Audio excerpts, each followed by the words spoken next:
সুপ্রিয় দর্শক, স্বাগত জানাচ্ছি। পদ্মা সেতু দিয়ে দ্রুত গতিতে ট্রেন ছুটে যাবে, ফলে ঢাকা থেকে যশোর 172 কিলোমিটার যেতে সময় লাগবে মাত্র 2.5 ঘন্টা। কিন্তু এই প্রকল্পের জাজিরা থেকে ভাঙ্গা পর্যন্ত কতটা হলো, ভাঙ্গা রেল জংশন নির্মাণের কাজ কতটা এগিয়েছে, স্টেশনগুলো দেখতে কেমন হবে, কবে নাগাদ এই রেল লাইন চালু হবে, আর এই রেল লাইন চালু হলে কি সুবিধা হবে, এসব প্রশ্ন সহ ঢাকা যশোর রেল লাইনের আদ্য প্রান্ত নিয়ে সাজিয়েছে পর্বটি। বিস্তারিত জানতে পুরো ভিডিওটি দেখুন, তথ্যটি অন্যকে জানাতে শেয়ার করুন। চলুন চলে যাই মূল ভিডিওতে।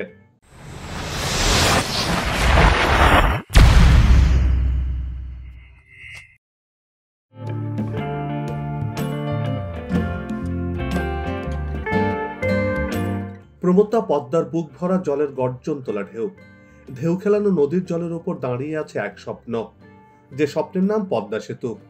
একসময় স্বপ্ন এখন বাস্তবে ধরা দিয়েছে। দৃষ্টিসীমার দিগন্ত জুড়ে দাঁড়িয়ে আছে কোটি বাঙালির আবেগ। সর্বাধুনিক প্রযুক্তি ব্যবহার করে এই সেতুটি নির্মাণ করা হয়েছে। এই সেতুর উপর দিয়ে ছুটে যাবে বাস, আর নিচ দিয়ে যাবে ট্রেন।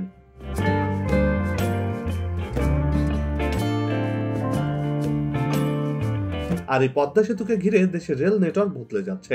ঢাকা থেকে পদ্মা সেতু হয়ে যশোর পর্যন্ত এই রেলপথ নির্মিত হচ্ছে, যার দৈর্ঘ্য 172 কিলোমিটার। পদ্মা, বুড়িগঙ্গা, ধলেশ্বরী, আড়িয়াল খাঁ, মধুমতি নদী মারিয়ে নির্মিত হচ্ছে এই রেলপথ। যশোর পর্যন্ত রেলপথের কোথাও থাকবে না কোনো লেভেল ক্রসিং।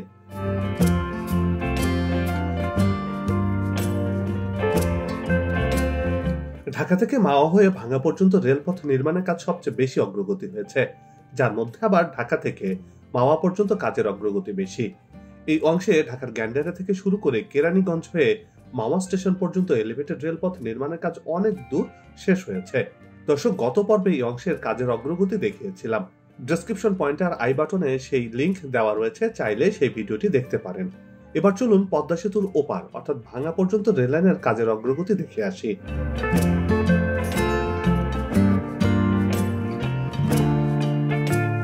পদ্মা সেতুর দুই প্রান্তের 172 কিলোমিটার দীর্ঘ রেল লিঙ্ক প্রকল্প সম্পূর্ণ হলে রেলপথে ঢাকা থেকে যশোরের দূরত্ব কমবে 190 কিলোমিটার। পুরো প্রকল্প সম্পূর্ণ হওয়ার কথা রয়েছে 2024 সালে। তবে ঢাকা ভাঙ্গা অংশ 42 কিলোমিটার রেলপথ চলতি বছরেই সম্পন্ন করতে চায় কর্তৃপক্ষ। আর এজন্য ঢাকা থেকে যশোর পর্যন্ত প্রকল্পটির বিশাল কর্মযজ্ঞের মধ্য দিয়ে কাজ পুরোদমে এগিয়ে চলছে।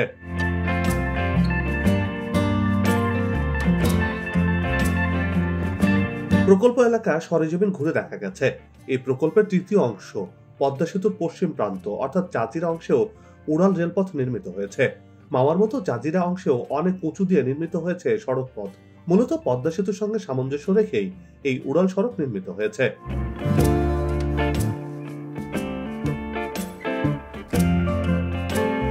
সড়কের সঙ্গে সঙ্গতি রেখে এই অংশেও 4.03 কিলোমিটার উড়াল রেলপথ নির্মিত হয়েছে। এরই মধ্যে এই অংশে পাথরবিহীন রেল লাইন বসে গেছে। ভাঙ্গা পাওয়া রুটে রেলপথ নির্মাণের কাজের এপ্রিল পর্যন্ত অগ্রগতি 78% হয়েছে। এই পাথরবিহীন রেলপথ ধরেই ছুটে যাবে ট্রেন। এতে করে এই পথের যাত্রীরা ঝাঁকিবিহীন আরামদায়ক ভ্রমণের স্বাদ পাবেন।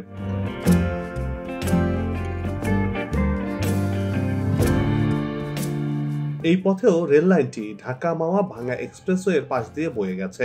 অর্থাৎ ট্রেনের যাত্রীরা এই পথ ভ্রমণ করতে করতে দেশের প্রথম ও সবচেয়ে সৌন্দর্যমণ্ডিত এক্সপ্রেসওয়ে দেখতে দেখতে ভ্রমণ করতে পারবেন। আবার এক্সপ্রেসওয়ের যাত্রীরাও ট্রেন ছুটে চলার দৃশ্য উপভোগ করতে পারবেন এই পথে দিয়ে যেতে যেতে।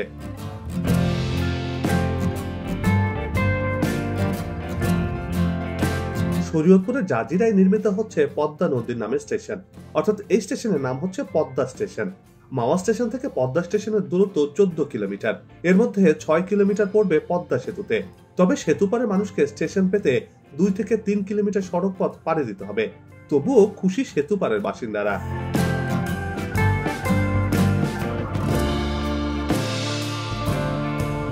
সরেজমিন ঘুরে দেখা গেছে পদ্মা স্টেশনের মূল ভবনের কাজগুলো এগিয়ে চলছে বেশ দ্রুততার সাথে।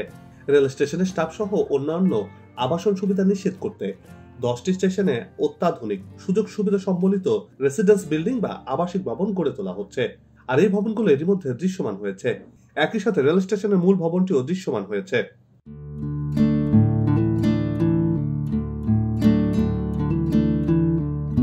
যাত্রীরা মূল গেট দিয়ে প্রবেশ করে প্ল্যাটফর্মে যাবেন। সেই প্ল্যাটফর্ম নির্মাণ কাজ এখনো শুরু হয়নি, তবে এই পথে রেল লাইনের সড়ক পুরোপুরি দৃশ্যমান হয়েছে। দর্শক, আপনারা দেখতে পাচ্ছেন এই স্টেশনে মূলত ভবনগুলোর কাজ এগিয়ে চলছে, আর যে পথ দিয়ে রেল লাইন ছুটে যাবে সেই পথও এর মধ্যে দৃশ্যমান করা হয়েছে। খুব শিগগিরই এই পথে রেল স্লিপার বসানো হবে বলে জানিয়েছেন রেলওয়ে কর্তৃপক্ষ।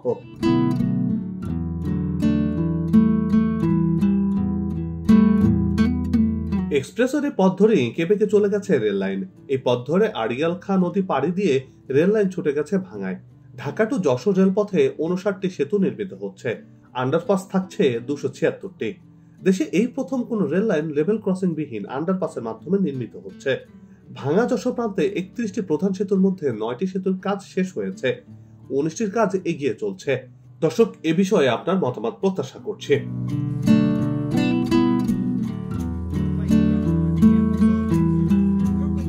দর্শক, এবার ঢাকা মাওয়া এক্সপ্রেসওয়ে থেকে নেমে রেললাইনের সড়কের উপর উঠে পড়লাম। এক্সপ্রেসওয়ে রেল ওভারপাসের নিচ দিয়ে আমরা ইটের সুরকি বিছানো মসৃণ পথ ধরে সোজা এগিয়ে চলছি। যেতে যেতে চোখে পড়লো রেল লাইনের সড়ক মসৃণের কাজ এগিয়ে চলার দৃশ্য। এই রেল লাইনের এক পাশ দিয়ে চলে গেছে এক্সপ্রেসওয়ে, আরেক পাশ দিয়ে গেছে গোপালগঞ্জের পথের রেল লাইন। অন্যদিকে চিরচেনা গ্রাম বাংলার সবুজে ঘেরা মাঠ আর গ্রামের দৃশ্য যে কাউকে মুগ্ধ করবে। বাংলাদেশের রেলওয়েতে বড় বিপ্লব আসতে যাচ্ছে। পদ্মা সেতুর চালু হবার পর এই পদ্মা সেতুর নিচ দিয়ে রেল লাইন ছুটে যাবে, আর এই রেল লাইন চলে যাবে ঢাকা থেকে যশোর। অন্যদিকে দক্ষিণবঙ্গের অর্থাৎ বরিশাল কুয়াকাটা প্রথম পর্যায়ে রেল যাচ্ছে। এই রেলের পথে এই ভাঙা যেটি জংশন হচ্ছে, এই ভাঙা পথে যেটি জংশন হচ্ছে, সেই জংশনটি একটি বড় ভূমিকা রাখবে এই অঞ্চলের রেল যোগাযোগ ব্যবস্থায়।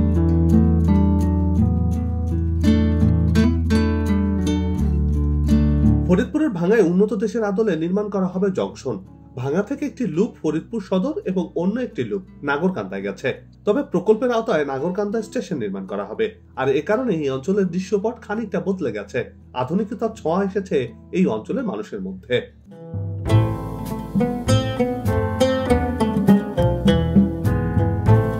ভাঙ্গার যে অংশে রেল জংশন নির্মিত হবে সেই স্থানে পর্যাপ্ত জায়গা জুড়ে মাটি ভরাটের কাজ এরই মধ্যে শেষ হয়েছে, আর যে জায়গাটিতে স্টেশনের প্রবেশদ্বার হবে সেখানে মূল ভবন তৈরির কাজ এগিয়ে চলছে। এরই মধ্যে প্রতিটি ভবনের পাইলিং এর কাজ শেষ হয়েছে। বর্তমানে পিলার তৈরি সহ ভবনগুলোর অবকাঠামো তৈরিতে ব্যস্ত সময় পার করছেন নির্মাণ কর্মীরা।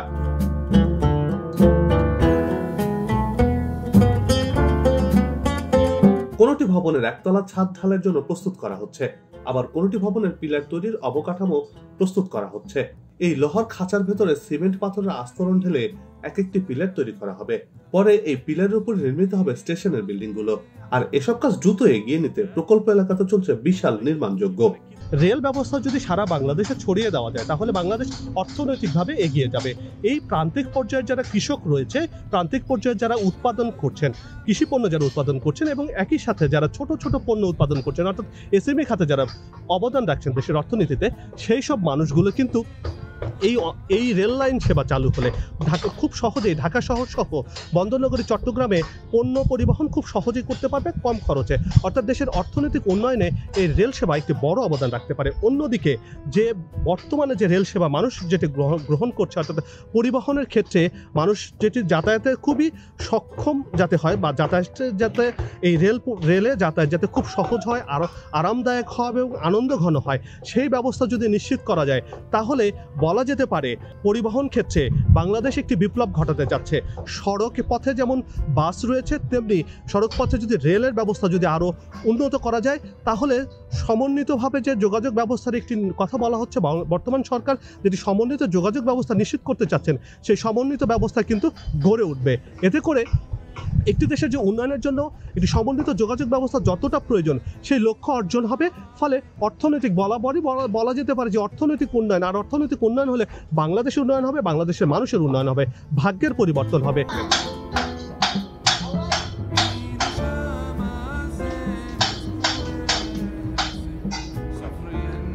ঢাকার কমলাপুর থেকে যশোর দীর্ঘ এ পথ জুড়ে থাকবে 20টি অত্যাধুনিক স্টেশন। গ্যান্ডারের স্টেশন বাদে সব স্টেশনই হবে 427 বর্গমিটারের, আর গ্যান্ডারের স্টেশনটি হবে 545 বর্গমিটারের। রেলওয়ে কর্তৃপক্ষ বলছে এই স্টেশনগুলো হচ্ছে অত্যাধুনিক। উন্নত দেশগুলো স্টেশনের যে ধরনের সুযোগ সুবিধা রয়েছে সেসবগুলি থাকবে এই রুটের স্টেশনগুলোতে। এই স্টেশনগুলো দূর থেকে দেখলে বোঝার উপায় থাকবে না এটি রেল স্টেশন। প্রথম দেখাতে যে কেউ এটি ভেবে নিতে পারে এটি একটি বড় শপিং মল।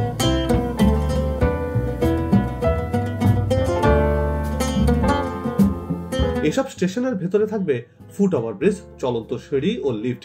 নারী ও পুরুষের জন্য থাকবে আলাদা টয়লেট সুবিধা। নামাজের জায়গা সহ প্রতিবন্ধীদের জন্য থাকবে বিশেষ ব্যবস্থা।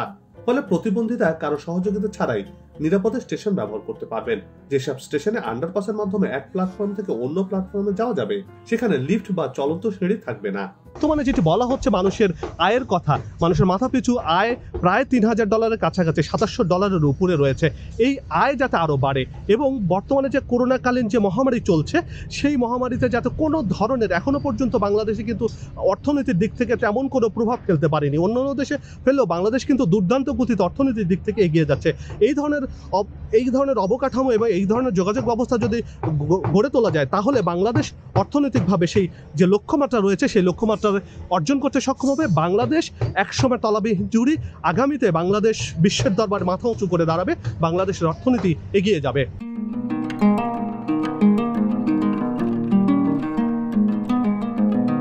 তবে এই রেল জংশন সহ রেলপথের রেল স্লিপারগুলো ভাঙ্গা রেল স্টেশনের পাশে রাখা হয়েছে। এই স্টেশনটির পাশেই ভাঙ্গা রেল জংশন নির্মাণের জন্য প্রয়োজনীয় সব সামগ্রী স্টোর করে রাখা হয়েছে। আর এই পথেও রাস্তা তৈরির কাজ শেষ হয়েছে। এই মসৃণ সড়কের ওপরই রেল স্লিপার বসানো হবে। 2024 সালে এই পথ দিয়ে সর্বোচ্চ গতি নিয়ে ছুটে যাবে এক একটি ট্রেন। পদ্মা সেতু ঘিরে দেশের রেলওয়ে নেটওয়ার্কে যুগান্তকারী পরিবর্তন আসতে চলেছে। আর উন্নয়নের ছোঁয়া একে একে ধরা দেবে, ঝান্ডা উড়িয়ে দেশ এগিয়ে যাবে, সেই প্রত্যাশায় আজকে বিদায় নিচ্ছি।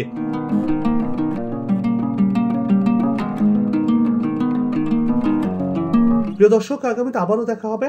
তবে যাবার আগে সে একই অনুরোধ, যেখানে সেখানে ময়লা আবর্জনা ফেলবেন না, পরিবেশের ক্ষতি করবেন না। আর আপনি যদি চ্যানেলটিতে নতুন হয়ে থাকেন তাহলে চ্যানেলটি সাবস্ক্রাইব করে বেল আইকনে ক্লিক করুন। ভিডিওটি ভালো লাগলে লাইক দিয়ে শেয়ার করুন আর কমেন্টে আপনার মতামত দিন। আগামীতে আবারও দেখা হবে নতুন কোনো জায়গা, তথ্য, ইতিহাস আর উন্নয়ন চিত্র নিয়ে। কি ধরনের ভিডিও দেখতে চান কমেন্ট বক্সে লিখে তা আমাদেরকে জানান। করোনা মহামারী থেকে নিরাপদে থাকুন, ভালো থাকুন আর আমাদের সাথেই থাকুন।